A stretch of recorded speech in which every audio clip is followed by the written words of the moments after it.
이스라엘 백성들의 요청에 따라서 왕을 달라는 요청에 따라서 하나님께서 왕을 주십니다. 물론 사무엘이나 하나님께서는 기쁜 마음으로 왕을 주시는 것은 아니에요. 그래서 억지로 고집을 이스라엘 백성들이 여호와께서 왕이시지만은 그들이 여호와 왕이 아닌 눈으로 볼 수 있는 인간 왕을 그토록 그들이 졸라댔기 때문에 주님께서 그것을 허용하시는 거죠. 그래서 주님 앞에 옳지 않는 것이랄지라도 하나님의 백성들이 그것을 집요하게 그것을 탐할 때는 하나님이 허락을 해버리십니다. 그것이 나중에 그 사람에게 큰 화가 될지언정 그것을 놓지 못하는 사람에게는 그것을 허용하는 그것을 볼 수 있습니다. 그래서 주님께서 이제는 왕을 주시기 위하여서 구체적으로 주님이 역사하시는데 바로 사무엘 선지자를 통해서 주님이 왕을 주시는 거죠. 그래서 제일 먼저 하나님께서 어떻게 행하십니까?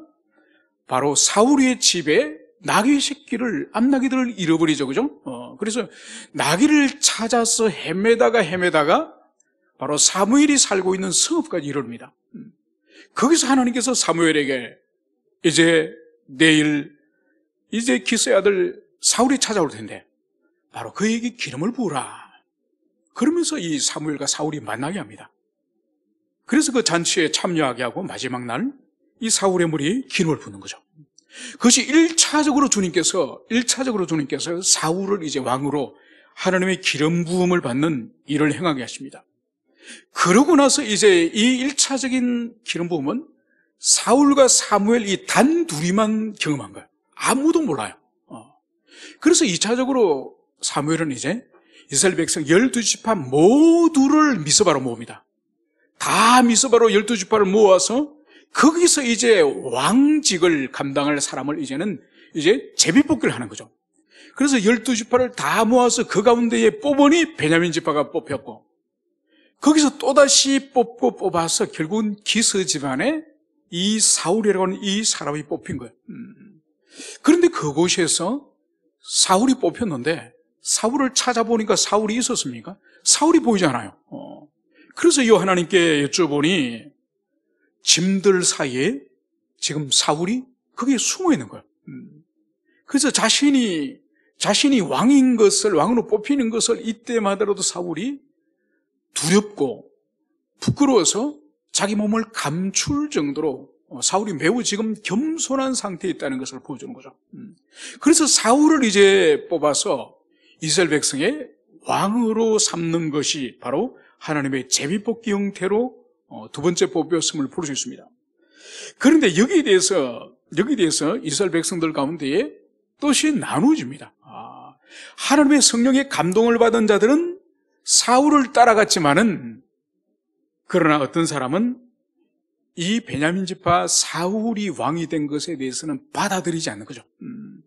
그래서 오늘 10장 마지막 부분에 보면은 이렇게 27절에서는 말하고 있습니다. 어떤 불량배는 이르되 이 사람이 어떻게 우리를 구원하겠느냐 하고 멸시하며 예물을 바치지 아니하였으나 그는 잠잠하였더라. 여기서 이스라엘 백성들의 이 민심이 나누어져 있음을 볼 수 있습니다. 바로 어떤 부류는 사울을 따랐고 어떤 부류는 어찌 이 사람이 우리를 구원하겠느냐 그러면서 사울을 지금 조롱하는 거죠. 사울을 조롱하는 것을 넘어서서 하나님이 이 사울을 선택한 것에 대해서 하나님의 선택을 인정하지 않는 거죠. 그런데도 사울의 반응이 참 놀랍습니다. 그는 잠잠하니라. 여러분, 보통 사람 같았으면 이미 기름 부음을 받고 그리고 이스라엘 민족 공동체 전체 앞에서 제비뽑기에 자기가 왕으로 세워졌는데 이 사람이 어찌 우리를 구원하겠느냐 이런 멸시의 말을 들을 때에 보통 사람 같았으면 어떻게 하겠습니까? 화를 내고 역정을 내겠죠. 그죠? 근데 거기서 이제 한번 지도자의 한번 권세를 한번 휘두르 보고 싶은 생각이 안 나겠습니까? 그래서 저자를 쳐라, 저자를 죽여라, 이렇게 한번 권세를 한번 휘두르 볼 수도 있겠죠. 그런데 사울의 반응은 그는 잠잠하였더라. 그러니까 이 사울은 이 초기에 왕으로 세워진 이 초기에 매우 겸손하고 그리고 온유한 사람인 것을 여기서 볼 수 있습니다. 자기를 하나님이 세우신 왕직을 거부하고 무시하는 이 사람을 향해서도 도무지 사울은 화를 내거나 역정을 부리지 않는 것을 여기서 볼 수 있습니다. 그러니까 이때마다라도 이 사울은 이 성령님의 이 통치, 성령님의 지배 가운데 있다는 것을 여기서 볼 수 있는 거죠. 이제 11장이 되면은 이제 사건이 새롭게 전개가 됩니다. 이 전개가 바로 뭐냐? 암몬 사람 나하스가 올라와서 길랏 야베스 앞에 맞서 진침해 야베스 모든 사람들이 나하스에 이르되 우리와 언약하자. 그리하면 우리가 너를 섬기리라 하니. 여러분, 사울이 이미 왕으로 세워졌습니다. 왕으로 세워졌는데 이 암몬 사람 나하스가 이제 길랏 야베스 지역으로 이제 쳐들어온 거예요. 진침해 군사를 이제 진을 쳤다는 것은 전쟁할 준비가 됐다는 의미죠. 그러면 여기서 먼저 암몬 사람, 이 암몬 족속이 누구죠? 이 뿌리를 거슬러 올라가면 이 암몬은 우리가 알다시피 아브람, 그 아브람의 조카 롯이 있었지 않습니까? 이 롯이 술이 취해가지고 그의 딸들과 관계를 맺어가지고 거기서 희한한 자식들이 태어나지 않습니까?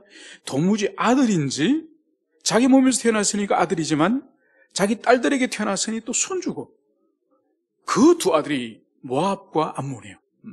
그래서 아브람과 혈통 관계지만은 아브람의 후손과는 원수 관계죠. 그래서 아브람의 후손들은 여호와 하나님을 섬기는 여호와의 신앙을 가지고 있었지만은 이 모압과 암몬은 우상을 숭배하는 그런 민족이에요. 그래서 혈통은 가까운 친족이지만은 민족적으로는 원수지간이죠. 그래서 이스라엘 백성들이 광야를 통과해서 이제 가나안 땅으로 들어오기 직전에 이 요단강 동편에 이 모압과 암몬이 살았지 않습니까? 그때 우리가 요단강 서편으로 들어가서 하나님이 주신 가나안 땅으로 우리가 들어갈 테니 길을 비켜달라. 길을 비켜달라 그러니까 비켜주지 않았죠. 그래서 전쟁을 치지 않았습니까?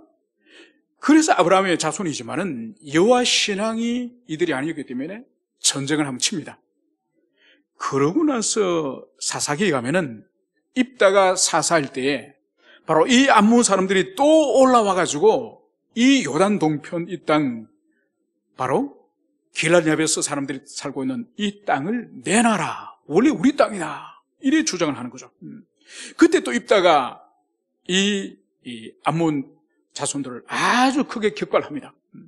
그러니까 역사적으로 이 암몬 사람들은 이스라엘 백성들이 좀 약해지거나 틈만 보이면은 이 공격을 하는 그런 원수지간인 것을 볼 수 있는 거죠. 여러분, 이건 오늘날도 우리 마찬가지예요. 오늘날도 우리 눈에는 우리 성도들과 이 교회밖에 보이지 않지만은 눈에 보이지 않는 영적 세계는 우리 각 개인의 영적 약점, 또 각 가정에 있어서 어떤 약점들, 그리고 교회 공동체의 어떤 약점이 보일 때마다 이 영적 공격이 있습니다. 이걸 우리가 항상 기억해야 돼요.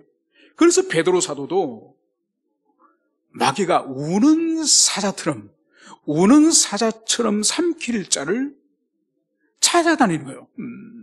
그래서 우리 자신이 항상 영적으로 약해지면 긴장을 해야 되는 거예요. 우리가 어떤 영적으로 자꾸 스스로 넘어지거나 죄를 짓거나 이러면은 사단이 매우 가까이 지금 다가왔다는 이것을 인식해야 돼요. 우리 개인뿐만 아니라 가정적으로도 마찬가지예요. 가정적으로도 어떤 가족들 구성 가운데 누가 죄를 지었거나 가족 구성원들 가운데 어떤 주님이 기뻐하지 않는 일이 발생할 때 교회적으로도 마찬가지예요.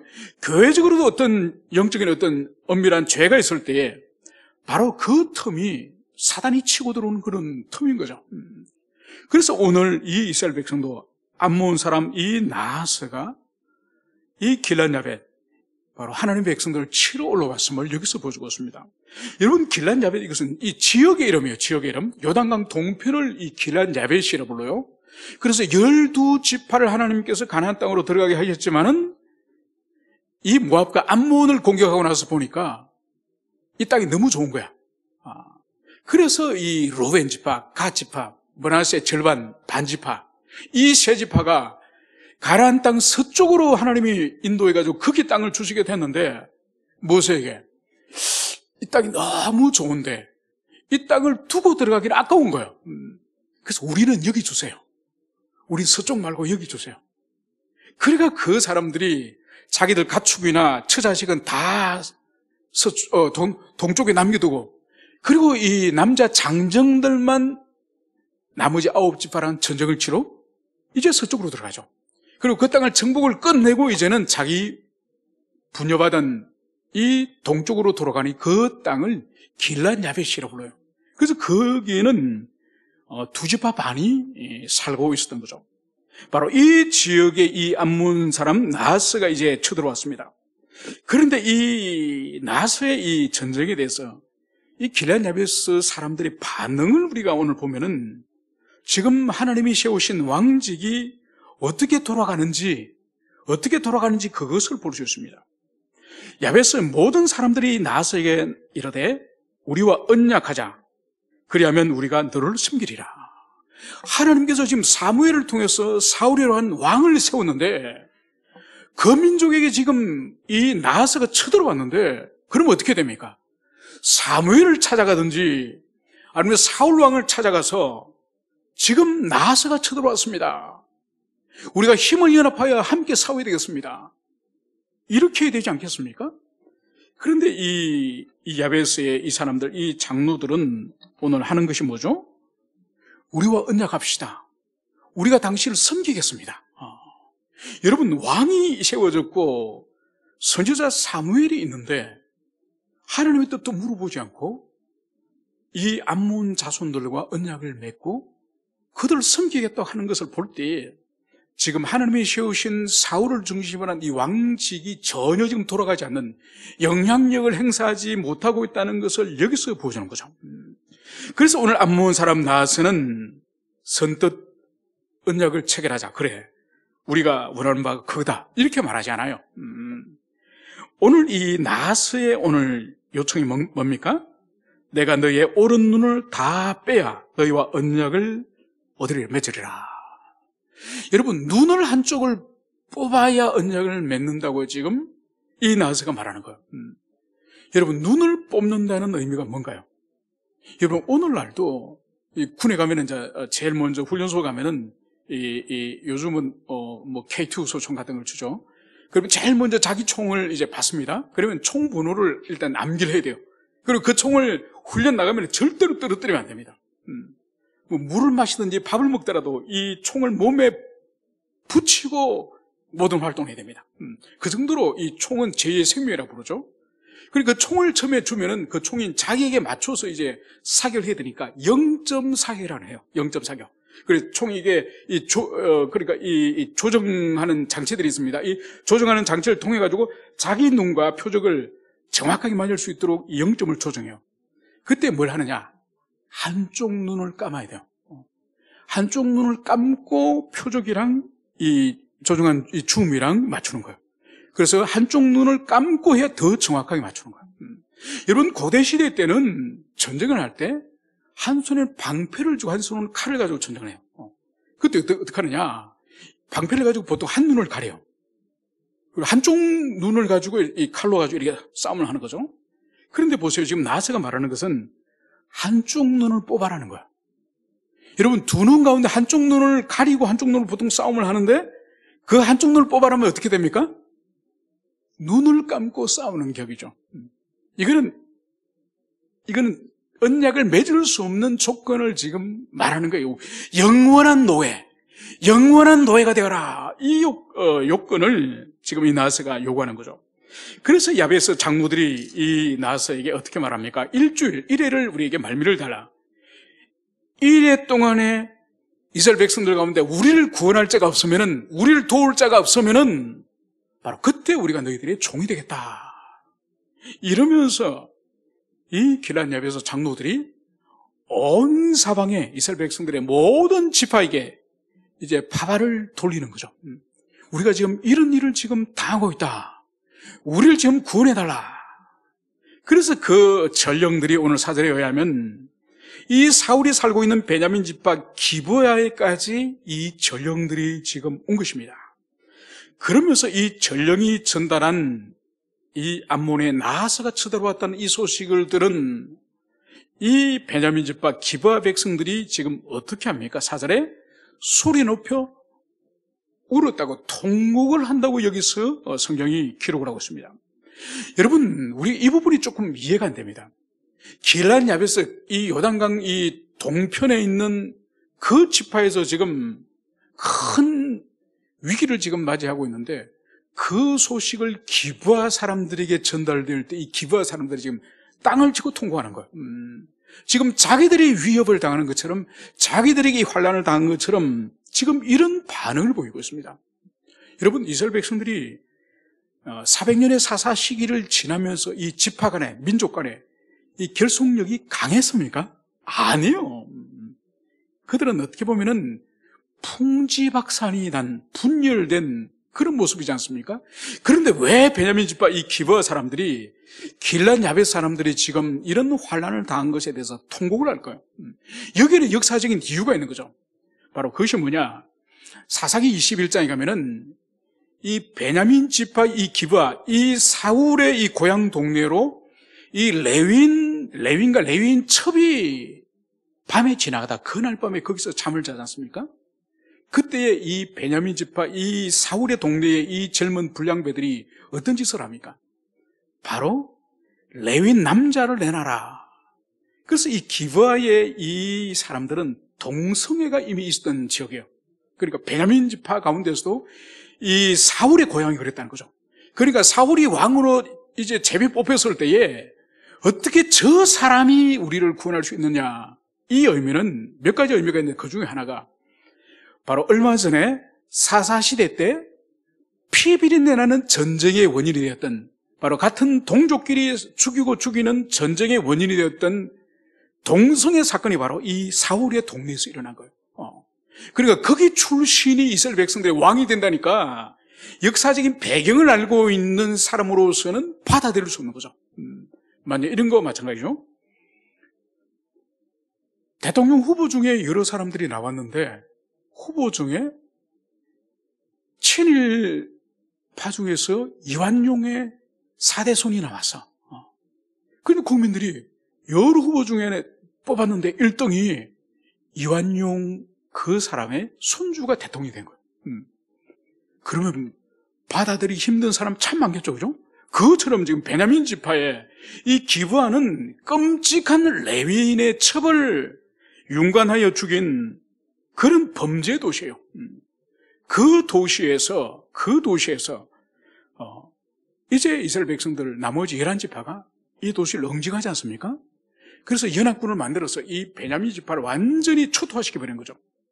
그래서 남자 800명을 빼고는 전멸당합니다. 여자도 다 죽이고 모든 사람들이 다 죽여서 나중에 800명 남자가 남죠. 그래서 그 남자들도 나중에 결혼을 해야 되는데 부인들은 다 죽었으니까 사람이 없어서 이 길앗 야베스 사람 이 딸들을 취합니다. 그러니까 이 길앗 야베스는 나머지 9지파 사람들이 연합군을 이루어가지고 이 베냐민 지파를 이제 징벌할 때, 공격할 때 이 길앗 야베스 사람들은 참여하지 않아요. 우리는 동족을 심판할 수 없다. 그래서 이 길앗 야베스 사람들은 이 베냐민 지파를 죽이는 데 심판하는 데 참여하지 않아요. 그리고 자기 딸들을 줍니다. 나중에 이 800명의 이 부인이 없는 이 남자들에게. 그러니까 이 길앗 야베스 사람들에게는 이 베냐민 지파 기브아 사람들은 친족이에요, 친족. 그리고 운명을 같이 한. 그래서 이들의 지금 위기에 대해서 지금 기브아 사람들이 지금 통곡을 지금 하고 있는 거죠. 바로 5절에서는 마침 사울이 밭에서 소를 몰고 오다가, 여러분 여기서 볼 때에 사울이 이미 왕으로 이제 기름 부음을 받고 왕으로 제비를 뽑혔는데도 오늘 사울이 뭘 하고 있습니까? 밭에서 이제 쟁기질을 하고 이제 소를 먹고 지금 집에 돌아오는 거예요. 여러분 이것을 볼 때도 지금 왕직이 이제 기름 부음을 받고 왕으로 세워졌지만은 이 사울 자신도 지금 뭘 해야 될지 한 번도 왕을 본 적이 없기 때문에 뭘 해야 될지도 모르고 일상 속에서 지금 사울은 계속 농사를 짓는 것을 볼 수 있습니다. 바로 이 사울이 이제 이 길앗 야베스 사람들의 소식을 이제 듣게 됩니다. 오늘 6절에서는 사울이 이 말을 들을 때에 하나님의 영이 크게 감동되며 그의 노가 크게 일어나 한 길이 소를 잡아 각을 뜨고 전령들의 손으로 그것을 이스라엘 모든 지역에 두루 보내어 이르되 누구든지 나와서 사울과 사무엘을 따르지 아니하면 그의 소들도 이와 같이 하리라 하였더니 여호와의 두려움이 백성에게 임하며 그들이 한 사람같이 나온지라. 여러분, 지금 길앗 야베스 사람들이 큰 위기에 봉착했다는 말을 지금 사울이 듣고 그 말에 깜짝 이제 사울이 충격을 받았을 때에 바로 사울 위에 하나님의 성령이, 하나님의 영이 임하는 것을 여기서 볼 수 있습니다. 하나님의 영이 임하자 이 사울의 반응이 뭔가요? 바로 그의 노가 크게 일어나, 바로 그에게 분노가 일어남을 여기서 보여주고 있습니다. 여러분, 잠시 전에 사울을 향해서 그가 어찌 우리를 구원하리요, 이렇게 사울을 조롱했던 그 소리를 듣고 사울은 잠잠했습니다. 왜냐하면 사울은 온유했습니다. 그런데 하나님의 성령이 이제 사울에게 강림하니 사울이 어떤 사람이 됐습니까? 노가 크게 일어나, 바로 그 10년 가운데에 분노가 일어남을 이것을 보여주고 있습니다. 그런데 이 분노는 어떤 분노냐? 성령이 임함으로 말미암은, 하나님의 영으로 말미암은 분노죠. 그래서 이 분노는 인간의 혈기가 아니에요. 이거는 거룩한 분노예요. 마치 우리 예수님이 이제 성전에 들어가셨을 때 성전 입구에 온갖 짐승을 팔고 거기에 환전을 하고, 그래서 성전이 돛대기 시장처럼 된 것을 주님이 보실 때 여기는 만민이 기도하는 집이요 내 아버지 집이다 그러면서 이 성전에 짐승들 다 쫓아보내고 환전상에 돈 테이블을 뒤엎어버리지 않습니까? 거룩한 분노죠. 그리고 다윗이 아버지의 심부름을 하러 형님들을 만나러 전쟁터 나갔더니, 아니 하나님의 백성들과 이 사울 왕은 잠잠한데 저쪽에서 거대한 이 괴물 한 사람이 나와서 오만 욕설을 하나님 백성과 여호와께 욕설을 하지 않습니까? 그런데 모든 사람들은 하나님을 조롱하고 욕을 하는데도 잠잠히 있어. 그런데 그 소리를 다윗이 들으니 이거 견딜 수가 없어. 견딜 수가 없어서 내가 저놈을 죽이겠다고. 바로 이것이 거룩한 분노죠. 거룩한 분노. 여러분, 그래서 보통 우리가 내는 화는 인간적인 혈기예요. 성령이 주시는 거룩한 분노가 아니에요. 많은 사람들이 자신이 혈기를 부리는 것은 거룩한 분노라고 생각을 하는데 아닙니다. 보통 거룩한 분노와 혈기의 차이는 뭔가 하니까 그 일의 결과 후에 하나님께 영광을 돌리느냐, 사람들에게 상처를 남기느냐, 이 차이예요. 여러분, 그래서 보세요. 다윗이 골리앗을 쳐 죽이는 이 거룩한 분노 뒤에는 이스라엘 백성 모두에게 사기를 진작시키고 하나님께 영광을 돌리지 않습니까? 그죠? 그러나 사울 왕도 이후에 자주 분노합니다. 그래서 창으로 자기 사위 다윗에게 죽이려고 창을 집어던지고 혈기를 얼마나 부립니까? 그죠? 그건 거룩한 분노가 아니에요. 그는 죄로 말미암아 부패성으로 말미암은 그런 분노죠. 그래서 남기는 것은 죄밖에 남기지 않는 거죠.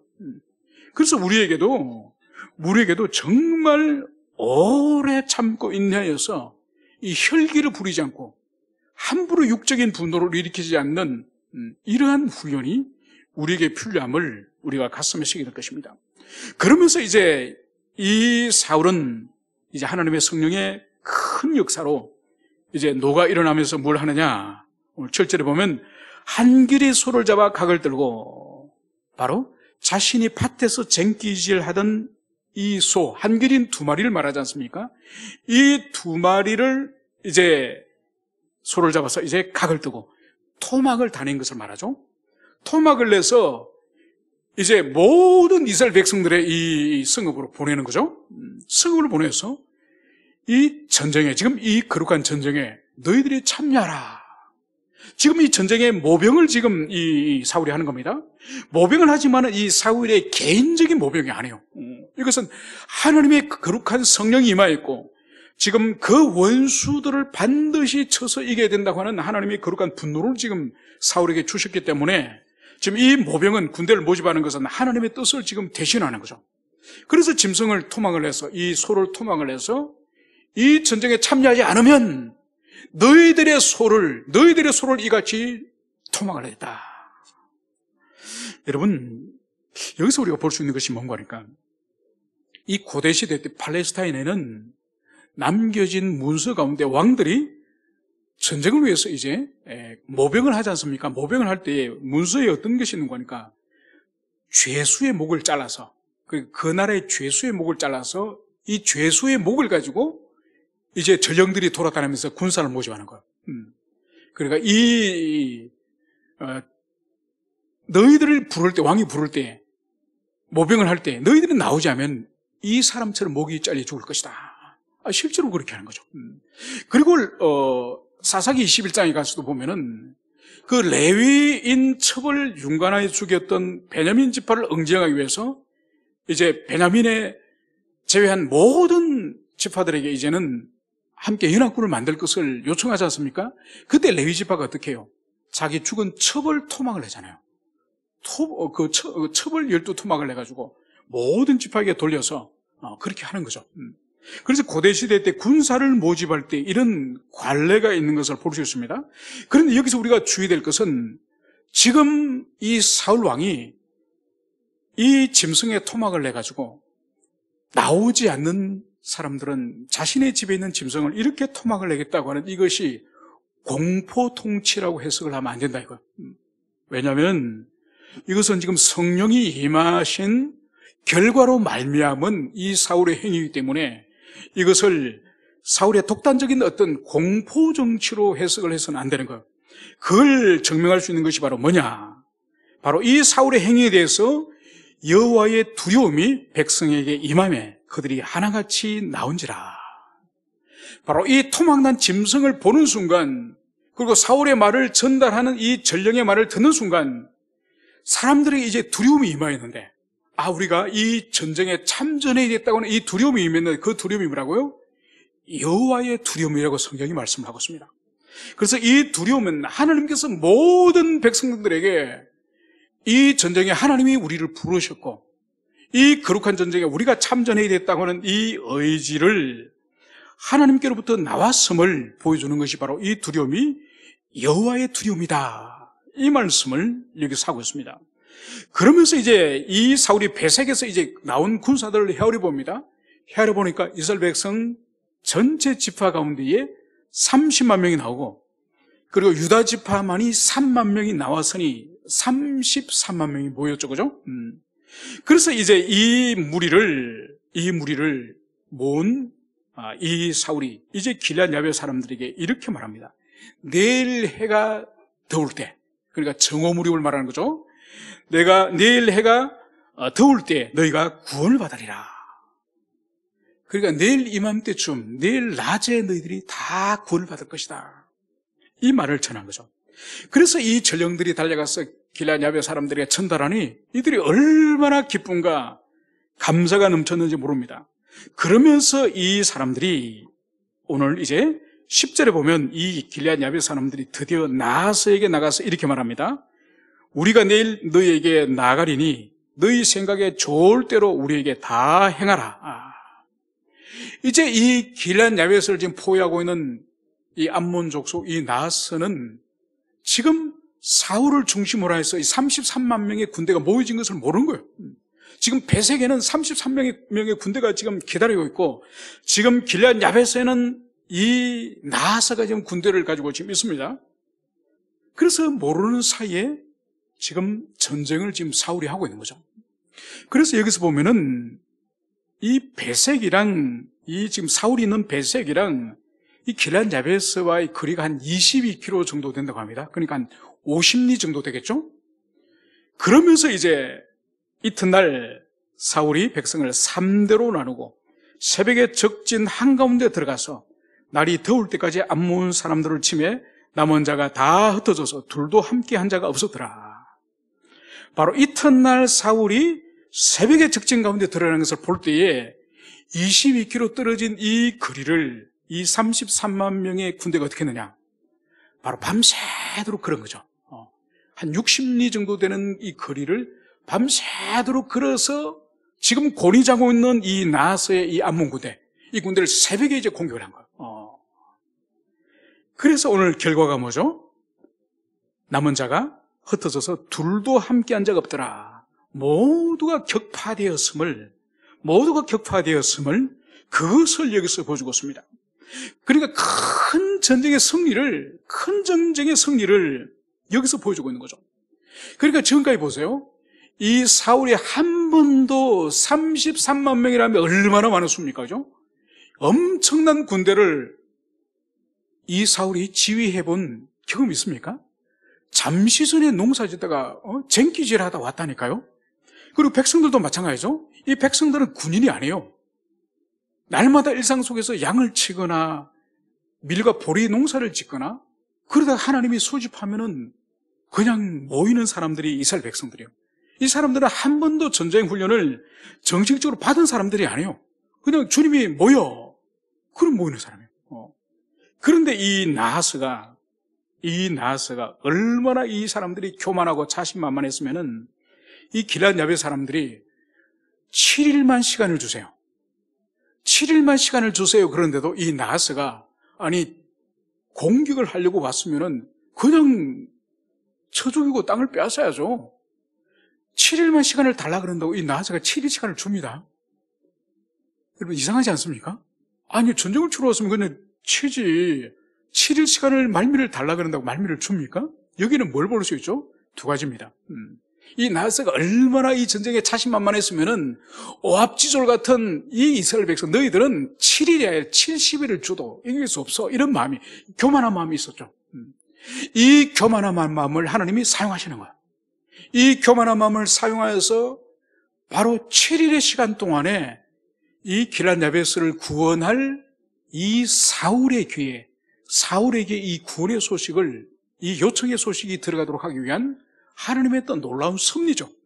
그러니까 이 아하스의 교만을 사용하시고 그 교만을 사용하여서 바로 역사 속에서 이제 제비뽑기는 하였지만은 왕의 능력이 아직 검증이 안 된 이 사울을 이제 역사 속에서 드디어 권세와 능력이 있는 왕임을 증명하기 위해서 하나님이 이 7일의 시간을 통하여서 이 사울을 드디어 역사 속에 이제 역사 무대 위에 등장을 시키는 거죠.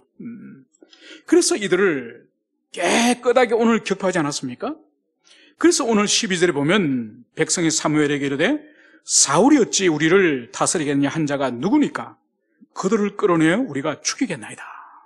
여러분 이것은 10장의 마지막이죠. 그죠? 베냐민 지파의 기스의 아들 사울이 왕으로 이제 제비뽑기를 하니까 사람들이 받아들이지 않는 사람들이 있었죠. 그래서 이 사람이 어떻게 우리를 구원하리요? 이렇게 사울을 조롱했던 그 사람, 바로 그 사람을 오늘 우리 앞에 끄집어내라는, 그 사람을 죽이겠다는 거야. 바로 여기에 대해서 오늘 사울의 또다시 그의 인격, 인간성을 볼 수 있는 것이 오늘 13절입니다. 이 날에는 사람을 죽이지 못하리니 여호와께서 오늘 이스라엘 중에 구원을 베푸셨습니다. 그렇게 조롱을 당하였고 이제 자신의 권세와 능력과 리더십과 카리스마가 있으면 이제 전쟁 승리를 통해서 증명됐는데도 사람을 죽이지 말라.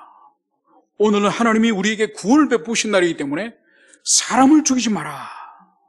여러분 사울이 여기까지만 하더라도 얼마나 매력적인 인간이에요. 겸손하죠. 또 결단력이 있죠. 용맹하죠. 그래서 이 민족 자체를 구원한 이런 위대한 왕처럼 보이지 않습니까? 그래서 오늘 14절에 보면 사무엘이 백성이 이르되 오라 우리가 길갈로 가서 나라를 새롭게 하자. 이제 이 사무엘이 모든 백성들에게 전쟁에서 승리한 이 백성들에게 우리가 길갈로 가서 나라를 새롭게 하자. 여러분 전쟁에서 이긴 이 자리에서 나라를 새롭게 해도 될 텐데 왜 길갈로 가서 나라를 새롭게 하자고 이 사무엘이 요청을 할까요? 그것은 바로 길갈이 이스라엘 백성들에게 가지는 역사적 상징성을 염두에 둔 거죠. 바로 뭔가요? 이스라엘 백성들이 40년 광야의 그 연단과 훈련과 뺑뺑이를 끝내고 드디어 요단강을 건너서 딱 첫 번째로 발을 디딘 곳이 어딘가요? 그곳이 바로 길갈이에요, 길갈. 그곳에서 이스라엘 백성들이 요단강이 갈라지면서 그 요단강을 건너면서 하나님께서 각 지파에 한 사람씩을 세워서 한 지파에 한 명이 요단강 한가운데 있는 돌멩이를 빼내게 하지 않습니까? 그 돌멩이를 가지고 이 요단강 건너편 길갈에 그 12돌을 세웠죠, 그죠? 그래서 이스라엘 백성들이 홍해 바다를 걷는 것처럼 이 요단강을 건넜다고 하는, 하나님께서 요단강을 가르셨다고 하는 그 역사적인 증거가 있는 곳이 길갈이에요. 그리고 이 길갈에서 두 번째 무슨 일을 행합니까? 바로 길갈의 저 건너편에 여리고성이 있습니다. 그 여리고성 앞에 있을 때에 하나님께서 모세에게, 이제 요수아에게 여기서 할례를 행하라, 할례를 행하라 그럽니다. 그리고 이스라엘 백성들이 40년 동안 광야에서 한 번도 언약의 백성의 증거인 할례를 행한 적이 있거든요. 그래서 이 길갈에서 할례를 행하라 그래요. 문제는 뭔가 하니까 저기 건너편에 여리고성이 있다니까요. 그 철옹성 같은 여리고성 앞에서 하나님께서 할례를 행하라 그래요. 우리가 알다시피 할례를 행하면은 남자들은 몇 날 며칠 동안 꼼짝을 못해요. 그런데 어떤 일이 벌어지죠? 할례를 행하라 그러니까 모든 사람들이 이의를 제기하지 않고, 모든 사람들이 반대하지 않고 다 할례를 행해요. 여러분, 그래서 이스라엘 백성들의 천년의 역사, 약 1000년 가까운 역사 속에서 가장 신앙이 탁월했던 데는 길갈이에요, 길갈. 그러니까 이스라엘 백성들이 광야에서도 작은 불평, 불만한, 불만족한 일이 있으면 그냥 모세를 원망하고 하나님을 원망하고 차라리 우리가 이집트에 죽었으면 좋겠다, 공동묘지가 없어서 우리를 여기로 불러냈냐, 얼마나 원망을 합니까? 그런데 큰 성벽, 그 위에 군사들이 있는 앞에서 할례를 행하라 그래도 아멘 하고 이 사람들이 할례를 행해요. 놀라운 일이죠. 그러니까 이스라엘 천년 역사 가운데 이 길갈은 하나님을 최고로 신뢰하던, 가장 주님을 의존하던 최고의 믿음의 현장이 바로 이 길갈이에요. 바로 사무엘은 그들이 하나님을 그토록 사랑하고 의존하고 신뢰하였던 그 길갈로 돌아가서 나라를 새롭게 하자, 이 말씀을 오늘 사무엘이 하는 거죠. 그래서 오늘 모든 백성이 길갈로 가서 거기서 여호와 앞에서 사울을 왕으로 삼고 길갈에서 여호와 앞에 화목제를 드리고 사울과 이스라엘 모든 사람이 거기서 크게 기뻐하니라, 오늘 이 말씀을 하고 있습니다. 그래서 모든 백성들이 역사적인 유서가 깊은 그 길갈에 가서 우리 민족이 40년 광야의 삶을 끝내고 드디어 이 새 땅을 발을 처음 디뎠던 그곳, 그곳에서 할례를 행하고 주님과 다시 언약을 맺었던 그곳에서 우리가 다시 이 나라를, 이제는 사사시대가 아닌 드디어 왕직을 통해서 새로운 시대를 이제 나라를 만들자. 여기에 모든 사람들이 오늘 기뻐하면서 하나님께 화목제물을 드리고 여기서 함께 먹고 마시면서 이제 나라를 새롭게 하고 국민들의, 백성들의 마음도 새롭게 결단하는 그런 귀한 시간을 가졌음을 여기서 말씀을 하고 있습니다. 여러분, 우리 인생 가운데서도 언제나 우리가 돌아야 될 길갈들이 여러분들이 있을 겁니다. 가장 여러분들이 순결한 마음으로 주님을 사랑하였고 주님을 만났던 그 주님과 기뻐하신 그 사랑이 있는 그곳, 그래서 우리가 뒤로 물러났을 때에 다시 돌아가야 될 처소, 다시 그분의 사랑과 그분의 순결한 신부로서 써야 될 그 영적인 길갈, 그곳이 나에게는 어딘지, 우리에게는 어딘지 여러분들이 가슴에 깊이 새기시고 기억하는 여러분 되시기를 축원합니다. 함께 기도하시겠습니다.